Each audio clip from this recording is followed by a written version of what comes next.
Fala galera! Hoje a gente vai começar aí a falar sobre a parte de eletroquímica. Uma questão que sempre está sendo cobrada aí nas provas do Enem, tudo bem? Todos os anos a gente está tendo aí uma questãozinha envolvendo eletroquímica. E é possível que em 2009 não seja diferente. A gente vai dar uma comentada aqui rápida sobre eletroquímica. Lembrando que a parte de inox eu vou estar comentando em sala. É uma parte rápida. Balanceamento por óxido e redução não é uma questão que vem sendo cobrada pelo Enem, tudo bem? Então a gente está dando esse enfoque aí no nosso intensivo. Não é cobrado há algum tempo, na verdade, não há uma questão real sobre balanceamento por óxido e redução, porque é uma questão muito decoreba para o Enem. Ele quer saber se você sabe analisar os processos eletroquímicos e não simplesmente fazer um balanceamento por óxido e redução, onde você pega o delta, multiplica, né? Então a gente vai estar dando uma conferida aí na parte de termoquímica. A gente pode ver, eu coloquei aqui pilhas, baterias, a gente vai estar comentando sobre isso daqui a pouco, mas nos processos de eletroquímica, nós basicamente envolvemos transferência de elétrons. Né? Transferência de elétrons de um corpo que é menos eletronegativo, ou de um sistema que é menos eletronegativo, para outro que é mais eletronegativo.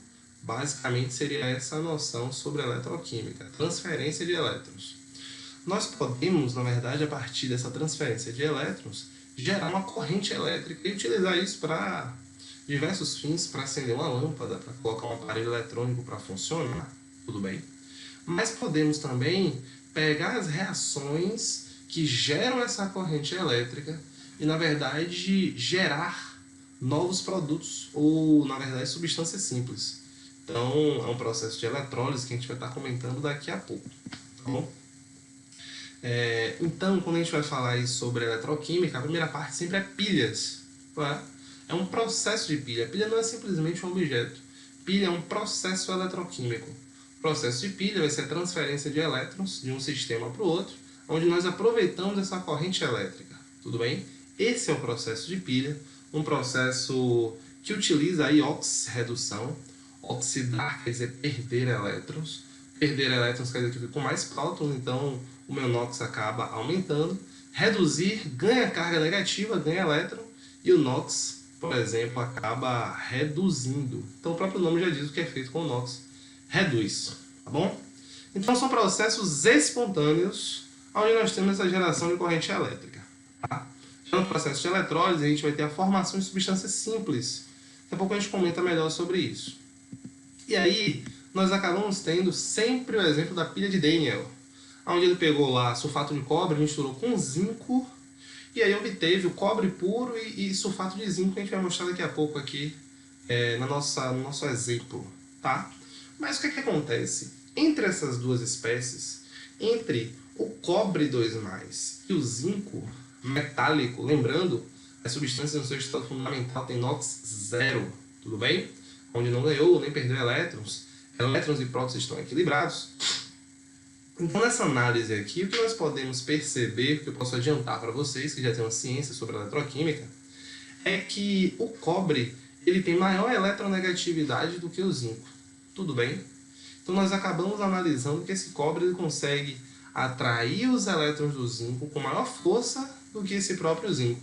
Nós percebemos a transferência de elétrons aí do zinco para o cobre 2+. Isso acaba fazendo com que o cobre passe agora a NOx 0, se transforma em cobre metálico. Lembre, compostos iônicos, como eles têm uma carga, não é? Nesse caso o cobre 2+, ele consegue atrair moléculas de água e consegue, na verdade, se tornar uma espécie dissolvida em meio aquoso. Enquanto o zinco metálico, que tem NOx 0, ele não consegue essa característica, por exemplo, de se dissolver.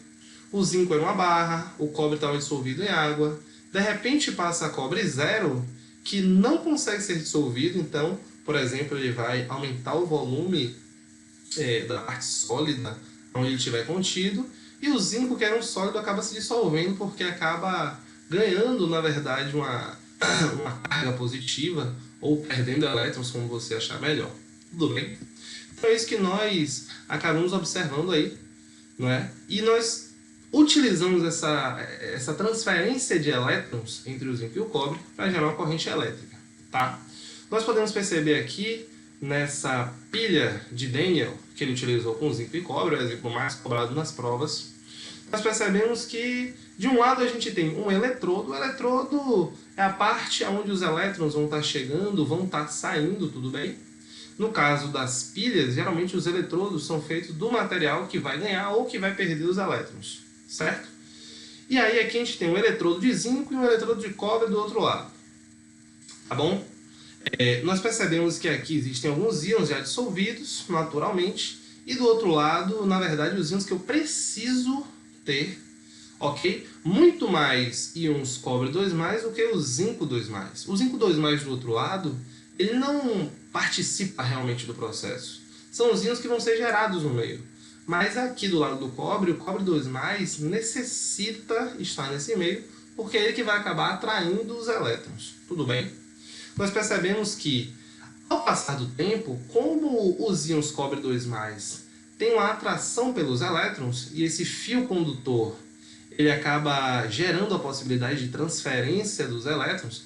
Algumas provas perguntam qual é o sentido da corrente. Então é sempre daquele que vai doar para aquele que vai transferir. A gente está falando aqui de um sentido real, certo, da corrente elétrica. Não como física, que é uma corrente convencional, aqui é a corrente real.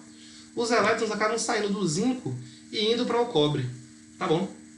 À medida que isso vai acontecendo, que o zinco vai perdendo seus elétrons, tá? Ele acaba se transformando aí em zinco 2+, e perceba que a placa vai reduzindo o seu tamanho. Ok? Então, com o passar do tempo, o zinco vai perdendo elétrons que vão sendo transferidos para o outro lado. Do outro lado, o cobre 2+, na verdade, vai recebendo esses elétrons e vai formando cobre 0, como nós vimos lá no começo, e aumenta o volume. Tá?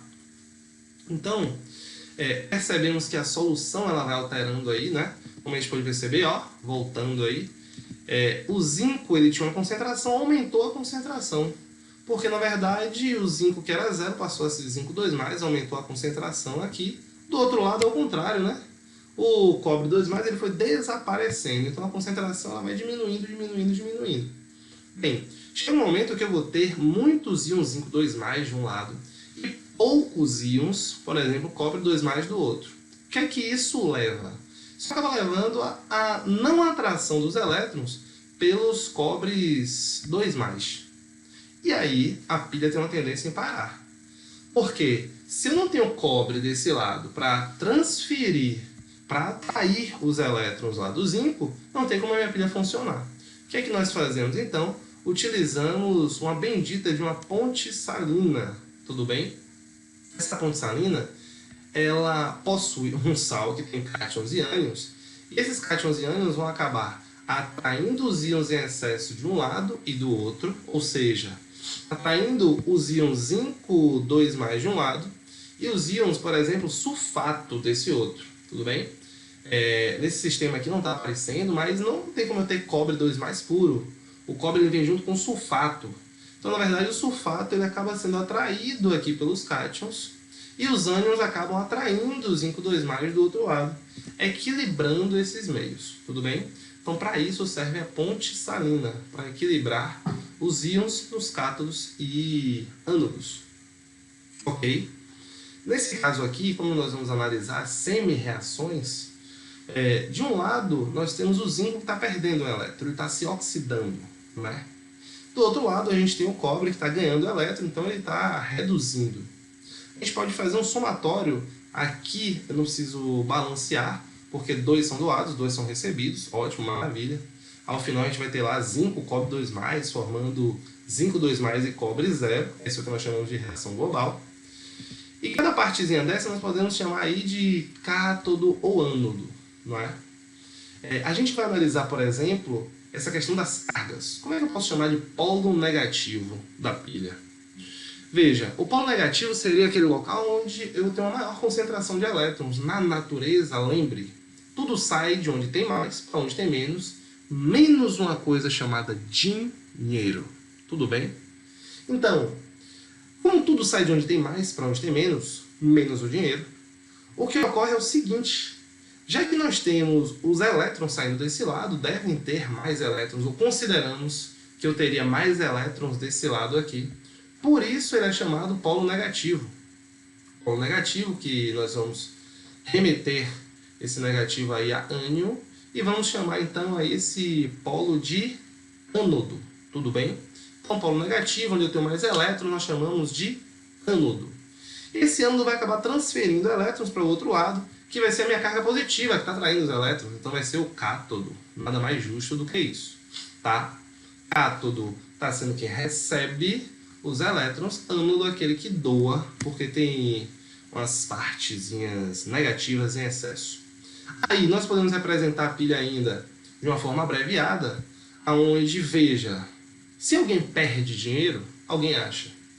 Mas se alguém achou, é porque antes desta pessoa achar, alguém perdeu. Então o que acontece? A doação de elétrons, ela ocorre primeiro do que a recepção de elétrons, isso é uma coisa óbvia. Na nossa forma de abreviar as pilhas, quem perde o elétron vem primeiro, uma questão lógica. Primeiro se perde o elétron, para depois alguém receber. Então nós colocamos sempre aquele que está perdendo os elétrons, sempre o ânodo primeiro, certo? Então, um metal aqui perdeu o seu elétron, se transformou agora em um cátion, não é? Solúvel em água. E aí as duas barras indicam que eu tenho uma ponte salina ou uma membrana semipermeável. Lembrando, eu posso ter no lugar da ponte salina uma membrana semipermeável que permite, não é, a transferência aí de íons de um lado para o outro, ok? E do outro lado, alguém que estaria recebendo os elétrons é o nosso cátodo, e aí ele acaba passando a nota zero. Na pilha de Daniel, não é? O zinco perdeu seus elétrons, então o zinco oxidou, primeiro quem oxida, não é? Quem oxida é o ânodo, vogal com vogal, oxidar, ânodo, tudo bem? E lá no final, ponte salina, bem, quem reduziu, quem recebeu os elétrons, o cobre. Como ele recebeu os elétrons, então ele reduziu. Se ele reduziu, ele é o cátodo. Reduziu, R com C. Vogal, vogal, consoante, consoante. Isso aí você já sabe com certeza. Não é? Quando a gente vai observar a pilha, quais são as semi-reações que a gente tem? Posso colocar desse jeito aqui, ó, cobalto menos 2 elétrons, transformando agora em cobalto 2. É uma oxidação. Não é? Do outro lado, ouro. O ouro 3+, recebe 3 elétrons, transforma em ouro 0. Não é? Ou seja, vou formar ouro sólido nessa redução aqui. A reação global a gente pode balancear, lembrando disso daí, a gente pode estar balanceando os 2 elétrons doados, os 2 elétrons recebidos aí, ó. Para eu ter o mesmo número de elétrons, multipliquei, né? O 2 trouxe o 2, o 3, inverti aqui, e acabei equilibrando o número de elétrons de um lado e do outro. Obtive a minha reação global. Tudo bem, galera? Tá?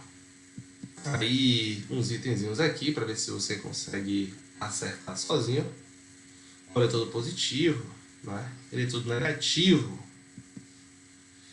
Qual eletrodo vai ser gasto? Qual dos eletrodos terá sua massa aumentada? Beleza. Uma questãozinha aí que você pode responder. Você dá pausa, lê, responde. Tá.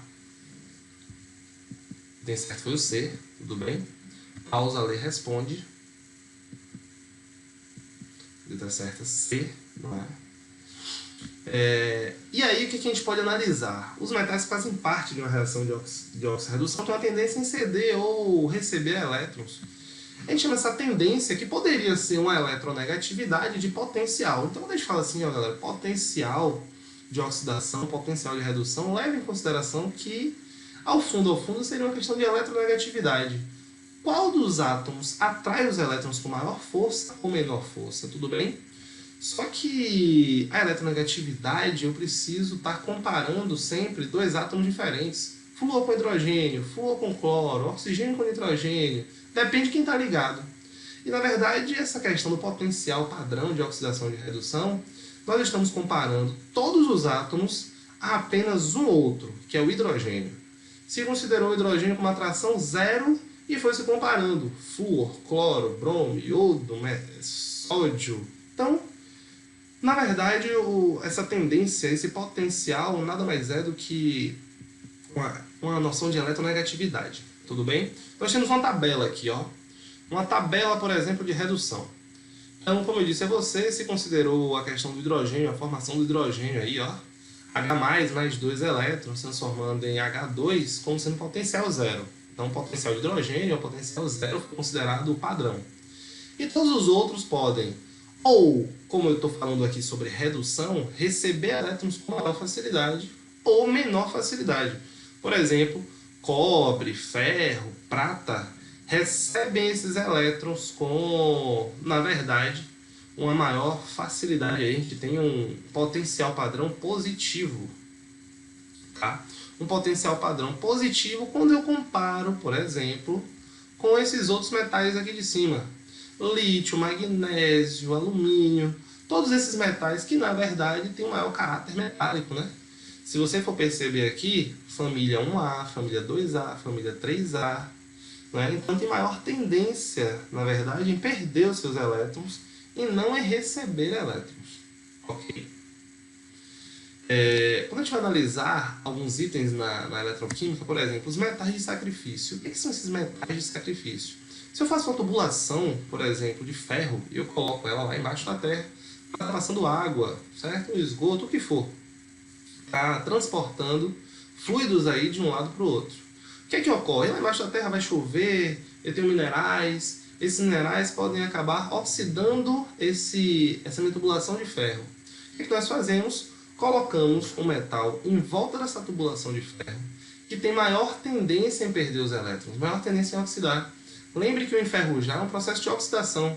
O ferro doa os elétrons para o oxigênio recebe esses elétrons, e aí a formação do óxido de ferro, que é solúvel em água. O que ocorre se eu boto, por exemplo, um magnésio? Deixa eu trazer para você aqui. Ó, eu tenho o ferro, que está aqui, ferro mais 3, por exemplo, ferro mais 2, que tem o seu potencial de redução. Lembre, potencial de redução é de receber elétrons. O potencial de oxidação, na verdade, é sempre o de redução com o sinal oposto. Porque se um elétron, por exemplo, tem muita facilidade em perder os seus elétrons, ele vai ter uma dificuldade em ganhar. Isso acaba sendo meio que lógico. Então, o ferro aqui tem um potencial de redução menos 0,44, a oxidação seria mais 0,44. E aí, se a gente olha, por exemplo, o magnésio, que é sempre utilizado como metal de sacrifício, então a resposta sempre é magnésio para metal de sacrifício, ele tem um potencial de redução muito baixo, mas o de oxidação dele vai ser muito alto, certo? Mais 2,375, então ele oxida com muita facilidade. É, sem sombra de dúvidas, o metal de sacrifício mais utilizado no planeta, tá bom? Então, se eu quero proteger o ferro, eu coloco o magnésio em volta dele. Porque na hora que alguém for oxidar, quem vai oxidar com certeza é o magnésio, em detrimento do ferro, tá? Então esses metais de sacrifício são utilizados dessa forma. Em navios nós podemos ver na parte de baixo do casco, tá? Essa parte vermelha aqui, por exemplo, é o magnésio, utilizado aí não magnésio puro, magnésio misturado com outros elementos, mas em grande proporção magnésio. Ele vai se oxidar em detrimento do ferro com maior facilidade, tá bom? Bem, e se eu tenho, por exemplo, um átomo onde ele doa os elétrons com muita facilidade e um que atrai esses elétrons com muita facilidade, há uma maior potência na transferência de elétrons de um lado para o outro. Há uma maior facilidade, os elétrons passam com muita facilidade. Então, quanto maior a diferença de potencial, quanto maior a diferença de força de atração entre esses elétrons, maior vai ser o meu fluxo de elétrons, maior vai ser a minha DDP, maior vai ser a minha força eletromotriz. Tudo bem? E aí os aparelhos eles precisam de correntes de elétrons com diferentes intensidades para que possam funcionar, ok? Então vai ter uma pilha de 1,1 volt, outra de 3,5 volts, porque cada aparelho precisa de uma voltagem específica. E aí eu preciso ou ter associações dessas pilhas, tudo bem? Para aumentar a minha voltagem, ou na verdade ter materiais que doem e recebam os elétrons com muita facilidade. Por exemplo, o lítio ele doa com muita facilidade. Então quando eu falo de uma pilha alcalina, uma pilha de lítio, é porque ela vai doar com muita facilidade e é uma tendência a aumentar a potência da pilha. Por isso se fala tanto nas pilhas alcalinas que utilizam lítio, tá? A DDP pode ser calculada aí pelo potencial de oxidação, certo? De quem oxida, mais o potencial de redução de quem reduz, ok? Ou então a gente faz o potencial o mesmo, ou os dois de oxidação, ou os dois de redução, Essa segunda maneira é a mais utilizada nos cálculos. O potencial maior menos o potencial menor. Sempre dá certo também e é a mais utilizada, com certeza. Tá bom? Então a gente pega aqui a pilha de Daniell, a gente vai ver que o zinco ele tem potencial de redução e o cobre potencial de redução também. Um 0,76 negativo, o outro 0,34 positivo. Né? Eu poderia simplesmente pegar o maior menos o menor, isso já daria a minha DDP, se eu quisesse apenas a DDP. Tá? Mas como eu tenho que inverter, porque não são os dois que vão perder elétrons, um deles vai ganhar. Como eu tenho que inverter a minha equação, a gente acaba podendo inverter também o potencial. Por exemplo, do zinco, deixou de ser o potencial de redução, passou a ser o potencial de oxidação. Eu posso simplesmente somar os dois aqui, cortar aqui os meus elétrons para ter a minha equação global, e aí eu chego na minha DDP, 1.10 volts, por exemplo. Bom, se quiser você pode tentar fazer essa questão, é só dar uma pausada aí agora, né? Tenta fazer ela. A resposta dela é a letra D. Tem uma outra questão que você pode tentar fazer. Ó. Dá uma pausada, faz. A resposta dela é a letra A. Certo? Terceira questão, pode pausar e fazer, caso queira. A resposta dela é a letra A. C. Bom. Tem alguns tipos específicos de pilha, né? A gente chama de pilha seca, porque na verdade ela não vai ter uma solução aquosa no meio dela. Ok? Ela vai ter aqui um cátodo, onde ocorre, por exemplo, a redução, não é? De grafite mesmo, carbono. Tá? Lembrando que o grafite é um dos compostos covalentes no estado sólido que conseguem conduzir corrente elétrica. São pouquíssimos. Um deles é o grafite, por uma questão que nós falamos em sala, que é conjugação. Tudo bem? A gente tem aqui uma pasta úmida, porque eu preciso ter a transferência de elétrons, então minimamente precisa ser úmido. Quando você vê uma pilha estourar, você acaba vendo, né, uma soluçãozinha aí úmida. Um copo aqui de zinco, uma parte metálica de zinco, que é o ânodo, que vai estar transferindo seus elétrons, certo? Transferindo seus elétrons para a grafita aqui, que vai estar recebendo esses elétrons, vai estar reduzindo. A essa transferência, a gente tem o corpo do zinco aqui embaixo, ó. E aí, na verdade, quando você liga no aparelho, o zinco vai acabar transferindo, passando por uma fiação, passando pelo aparelho e voltando e chegando aqui ao grafite. Tudo bem? É isso que acontece. Os íons gerados no meio vão ser equilibrados aqui nessa pasta úmida, que a gente vai estar considerando como se fosse a minha ponte salina, né? É onde equilibra os íons de um lado e do outro. Tudo bem? Então aí a gente tem o zinco, tá?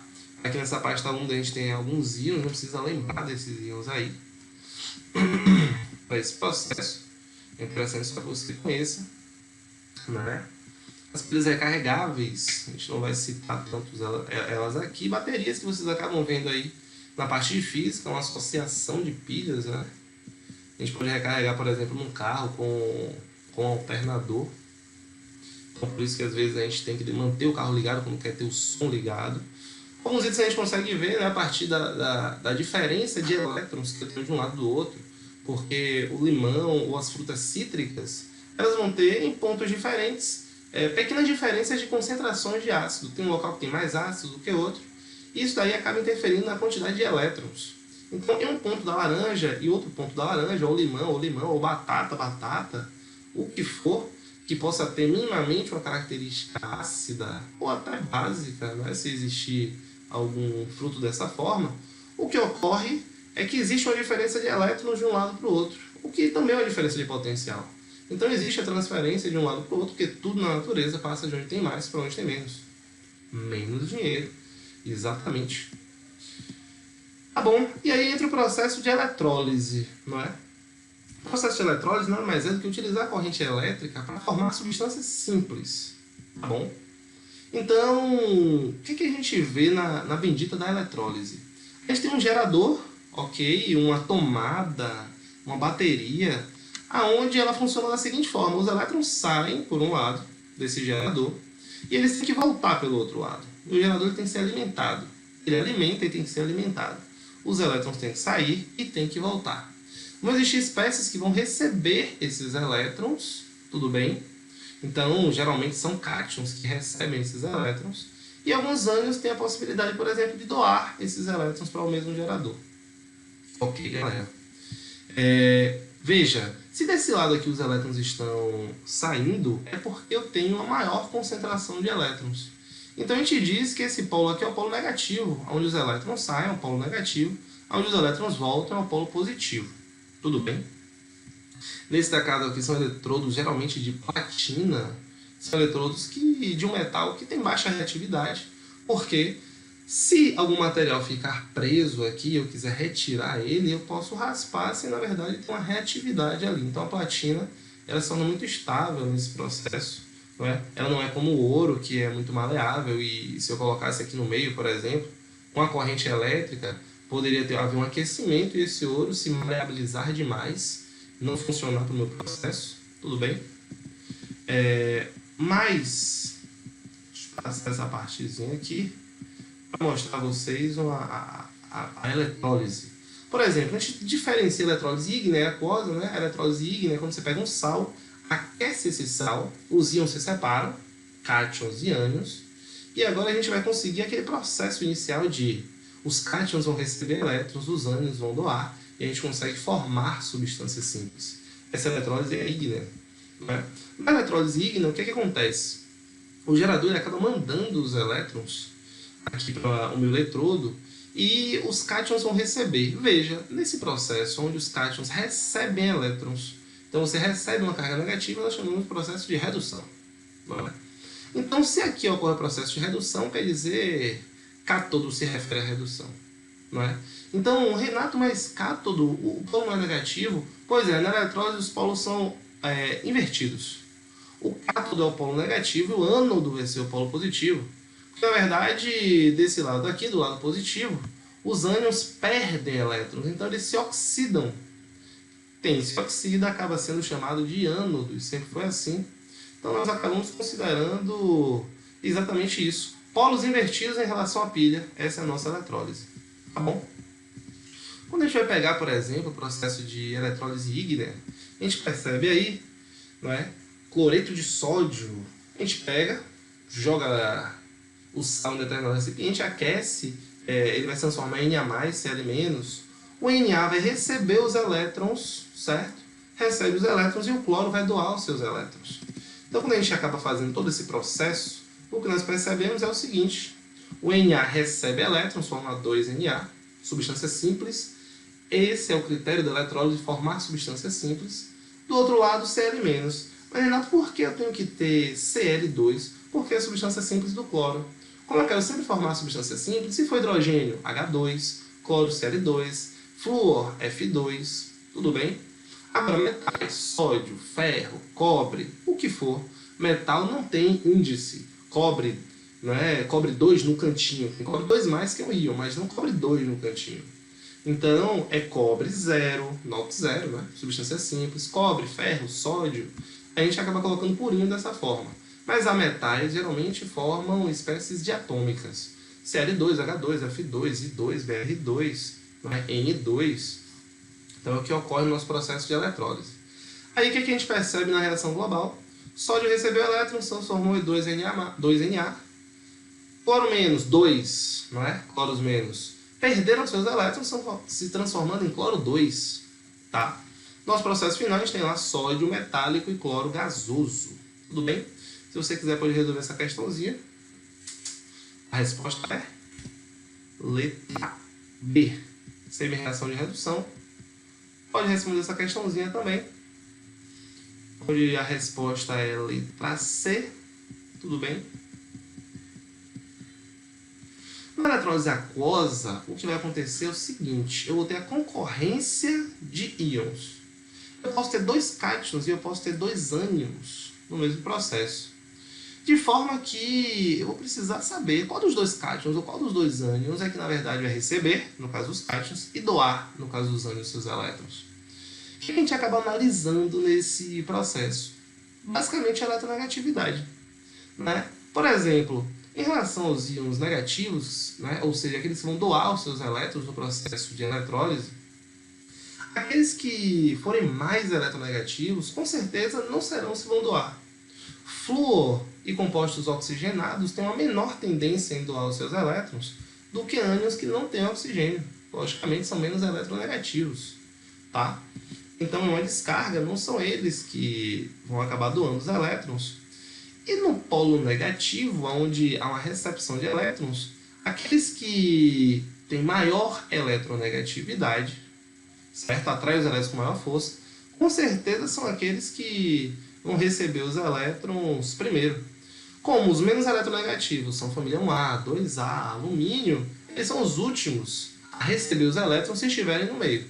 Hidrogênio tem maior eletronegatividade do que eles, recebe os elétrons com maior facilidade, e outros cátions acabam recebendo com maior facilidade ainda do que o hidrogênio. Quando a gente pega o H2, por exemplo, eletrólise do NaCl, quando a gente pega água e joga água em um determinado meio, ele se autoioniza formando H+, e OH-. Né? O NaCl, quando a gente joga na água, forma Na+, Cl-. E a gente vai ver o seguinte, que em comparação a Cl e OH-, quem tem maior eletronegatividade? Lembre que essa carga negativa ela é do oxigênio. Então eu tenho elétrons no cloro e no oxigênio. Logo, existe uma das espécies que doa com maior facilidade. Com certeza não é o oxigênio, porque ele é muito eletronegativo. Ele segura esse elétron e não tem tendência em soltar ele.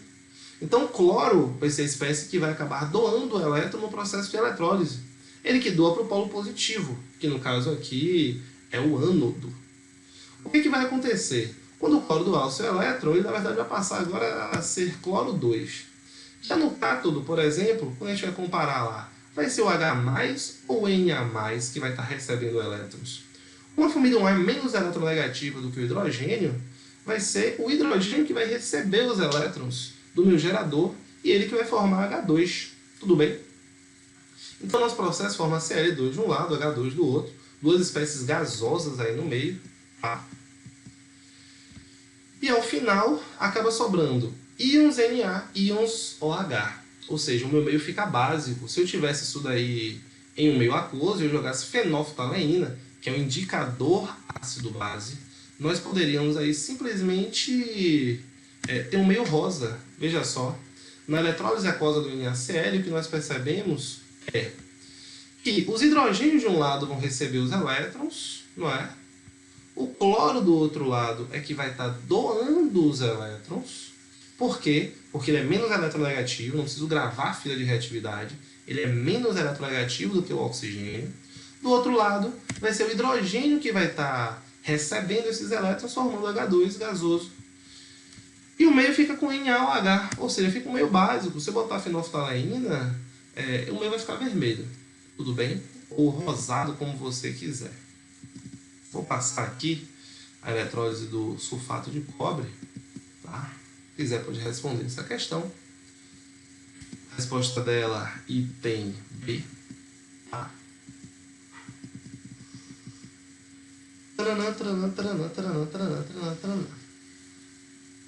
Leis de Faraday, não é? Leis de Faraday, na verdade, vai indicar qual a quantidade, ou seja, qual a massa que eu posso obter de um determinado material a partir do processo de eletrólise. A primeira lei de Faraday, ela vai relacionar aí a carga, certo? A carga de elétrons que eu posso ter, ou seja, a corrente em um determinado tempo. Se eu sei qual é a corrente que eu tenho em um determinado tempo, eu consigo analisar quantos elétrons eu tenho naquele espaço de tempo, que é igual a IT. E a segunda lei de Faraday vai acabar relacionando um mol de elétrons tem 6 vezes 10 a 23 elétrons. O que Faraday acabou convencionando aí, na verdade foi convencionado depois como sendo um Faraday, não é? Um mol de elétrons. E a carga, quando a gente vai calcular a carga relacionada a um elétron ter 1,6 vezes 10 elevado a menos 19 coulombs, essa é a carga do elétron. Se eu multiplico isso por um mol de elétron, 6 vezes 10 a 23, ele me dá esse valor aqui, ó, 96.500 coulombs. Então, 96.500 coulombs é a carga de um mol de elétrons. Tudo bem, galera? Que a gente considera isso daí como a segunda lei de Faraday. Aí ele fala o seguinte, uma solução de cloreto de prata é eletrolizada durante 965 segundos por uma corrente elétrica de 1 ampere. Qual é a massa depositada no cátodo? Veja só, gente. Quando a gente pega o processo, eu vou estar fazendo só essa primeira questão com vocês. Quando a gente pega aí a prata, ela sempre recebe um mol de elétrons. Prata tem NOx fixo mais 1, zinco também, mais 2. Ok? São os metais de transição aí que tem NOx fixo. Quando um mol de elétron chega para prata, acaba formando prata zero, ok? A gente percebe que esse mol de elétron são 6 vezes 10 elevado a 23, não é? Elétrons, ou em carga 96.500 coulombs, não é isso? E esses 96.500 coulombs, ou um mol de elétrons, eles acabaram auxiliando a formação de um mol de prata. E na tabela periódica, o Enem não traz tabela, mas traz a massa, como está sendo dada aqui, não é? A massa de 108 gramas. Agora imagine, nesse tempo, 965 segundos, a 1 ampere de corrente. Por exemplo, qual é a carga, não é, de elétrons que eu tenho? Simplesmente 1 vezes 965. Então, 965 coulombs é o que nós temos. E podemos relacionar, então, 965 coulombs com a massa que eu vou obter. Simplesmente uma regra de 3 simples, não é? Uma estequiometria aí bem simples, que vai me dar 1,08 gramas de prata depositado aí no meio. Mesmo esquema a gente pode fazer com cobre, não é? Ele já me dá a carga, não preciso fazer um cálculo agora, não é? 9.650 coulombs vão estar eletrolizando íons cobre 2+. E aí, com a massa depositada? Da mesma forma, 2 mols de elétrons agora são 2 vezes 96.500 coulombs, que vão acabar gerando 63,5 gramas de cobre. E 9.650 coulombs, quanto vai gerar? Bom, essas são as leis de Faraday que você pode estar utilizando aí. Mais uma questãozinha, tente fazer, tá? Dê um pause aí. Resposta dela, letra C, tudo bem? Outra questãozinha envolvendo gases, tente fazer.